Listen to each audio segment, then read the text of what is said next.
It's day 537. It's also October 24th, 2020. And we're in a town called Western, in Nebraska. You ever wake up in the morning and ask yourself, what am I doing? And more importantly, why? Yeah, me too. Hi, my name's Craig, and this is my story. A story about life. Life out there. For visuals while listening, to watch the video versions of this podcast, or even just to say hey, check us out on our website at lifeoutthere.me.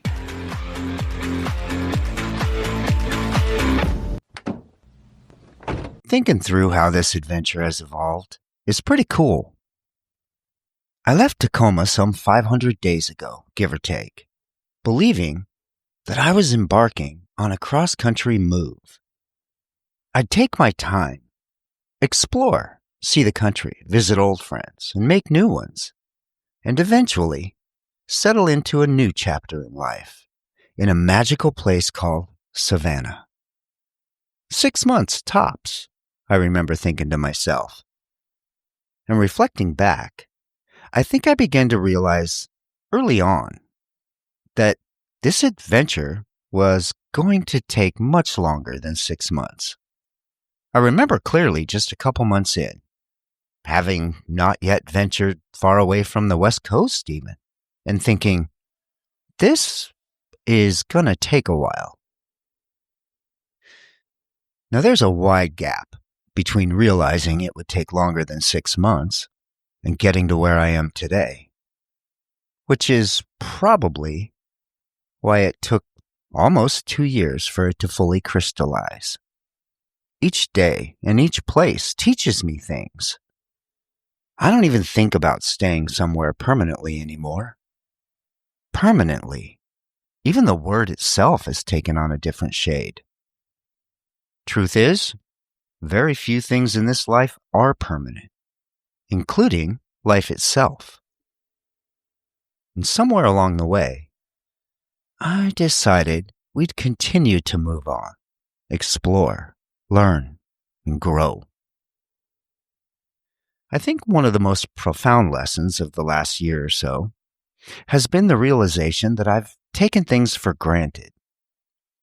Living in the Pacific Northwest for my entire adult life, I truly believed I lived in the best place on the planet. And I did. But today, I still live in the best place on the planet. It's called the United States of America. No matter where you call home within these borders, you live in your own version of the best. And who knows? You might wake up one morning and find you have 3 new neighbors. Dougie, Billie, and I are pretty dang easy to get along with. Most importantly, we're always excited to meet a new neighbor, make a new friend.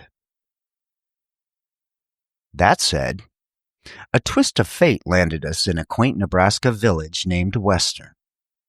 It's small-town America at its finest. We pulled into town with the singular objective of finding a spot to plug in so that we could ride out an incoming cold front. It even threatened to bring a few inches of snow with it. Little did we know, we'd not leave Western for nearly 2 months. And that cold front, well, it did indeed come through. And we discovered a fresh dusting of the season's first snowfall all around us as Dougie and I stepped out into the 9-degree morning. As we crunched through the snow and studied the icicles that had formed on the front grille of Vacilando, I had the sudden realization that apparently our heater works as well as our air conditioner. And maybe, just maybe, my burning desire to avoid winter, well, that was not as intense as I had once believed. But with that said, swapping my flip-flops and shorts for boots and a hoodie, Still not my favorite. Some things just stick with you when you're a native Californian at heart. And then, as the weather took yet another turn, within 48 hours, we had returned to 70 degrees without a trace of that snow, and heaters that kicked on only at night. Our days would become strolls around town, stopping to chat with our new neighbors, walks across the ballpark to Katie's, the town market, for supplies, and then just up the street to Mama D's, where we'd find proprietors Frank and Diane serving up lunch and dinner, along with a beverage of your choice 7 days a week. And another block up the street, Ed'll come out and pump your gas for you, or chat while you pump your own, or just chat, period, whichever suits you. It's a routine easy enough to fall into, and even harder to leave. So we didn't. At least not for a while. And then there's my new friend Jerry. Jerry's the reason we landed in Western. That twist of fate I referred to earlier, well, that came in the form of an online chat board I came across while looking for RV parks in the area. Most RV parks around here shut down once the first freeze of the year is imminent. So finding ones that are open year-round, well, that can be challenging. And that's when a kindly comment in response to one of my questions popped up. "Come to Western," it said. "City parks open all year. We'd love to have you." I did a quick search and learned that Western wasn't but 50 miles or so from where we were in Lincoln. So southwest we went. And Jerry, on his way home from work that evening, well, he noticed that RV in the park with Washington plates. And knowing full well, in a park that was otherwise empty this time of year, that guy from the chat board had no doubt taken him up on his invite. So Jerry did what apparently you do here in these parts. He went home, cooked up some spaghetti, threw in a side salad and some homemade brownies, packaged everything up neatly, and came a-knocking.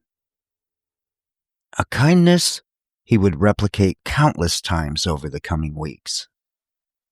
It was all I could do to get him to let me buy him a burger on one of our outings one day. Over the next few days, I learned a lot about Jerry and the place he's called home for all of his 74 years. He recalled how crushed he was as an 8th grader when he learned that the schoolhouse in Western would be closing, and he'd now have to bus to a new school in the neighboring town of Crete. He'd point out the storage facility here in town that used to be a Dairy Queen, the one he worked at as a teenager. He'd text me on a Friday night, asking if I wanted to run to Beatrice or Lincoln or wherever with him in the morning because he had some shopping to do. And I quickly came to learn that shopping trips meant long drives throughout the area with Jerry telling me the history of every building, every nook and cranny of his Nebraska. I also learned that it was just 5 years ago that he became a widower, losing his wife and childhood sweetheart to cancer, and how he had to change the plan. He talked about how he and his wife had fallen in love with a place called Meeker in Colorado. They'd bought a cabin, planned to retire there. But now, he had no interest in Colorado without his wife. So instead, he'd restore his grandparents' home, finish out life right here in Western. "Why go anywhere else?" he would often say. And this part of Nebraska, and Western itself, is not much different than much of the Midwest when it comes to its past.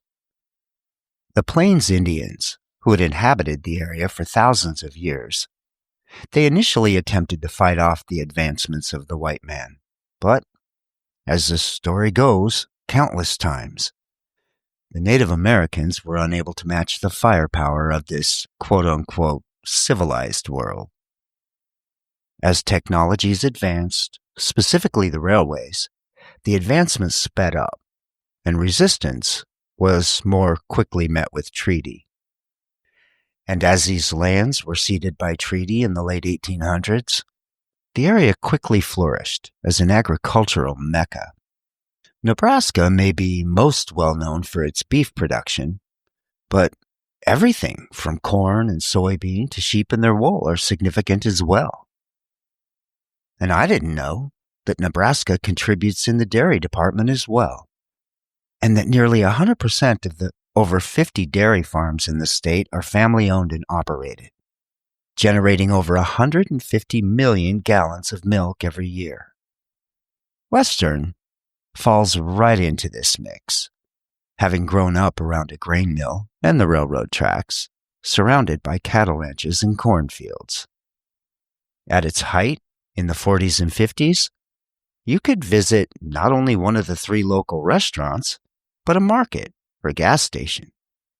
You could also shop for a brand new car right here in town at the locally owned dealership. You could visit the town hall twice a week for a night of dancing to live music. And the post office and barber shop, also popular hangout spots to stop on your way home from work. Just some socializing if you weren't hungry or in a drinking mood. And today, wind farms are on the rise in the area.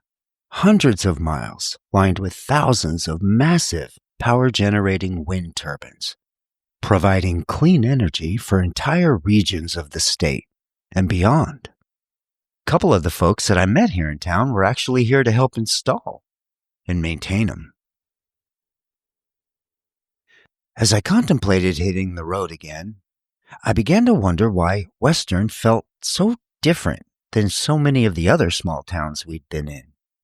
But near simultaneously, I realized it's because of the people.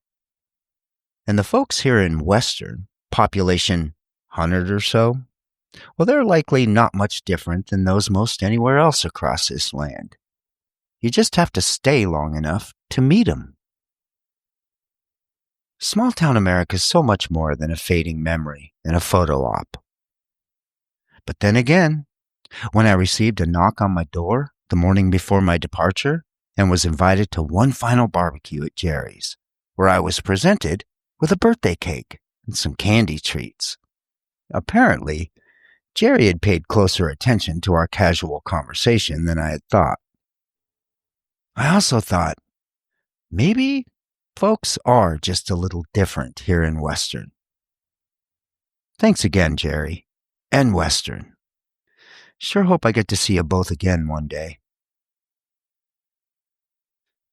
My time in Western also left me thinking back to a much younger me. The me blinded by the city lights and excitement of the big city.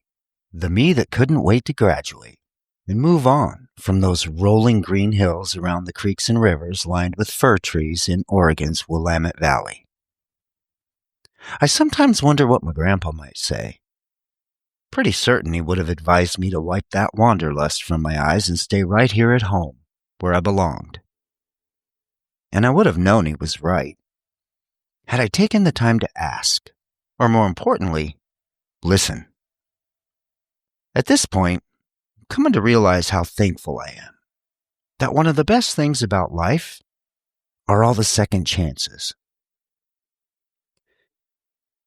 I often say, this thing called life comes with a lot of rules. Maybe it's time to break a few, because you can. And I believe that. But I'd also learn, sitting here in Western, that a phone call can change everything. And that some of life's rules, well, they can't be broken. I'd learn that instead of continuing south, I'd be headed back to Colorado's western slope. Been there before, many times, but never during winter. And I wonder what we'll learn there. This thing called life comes with a lot of rules. Maybe it's time to break a few. Because you can. No, seriously. You can.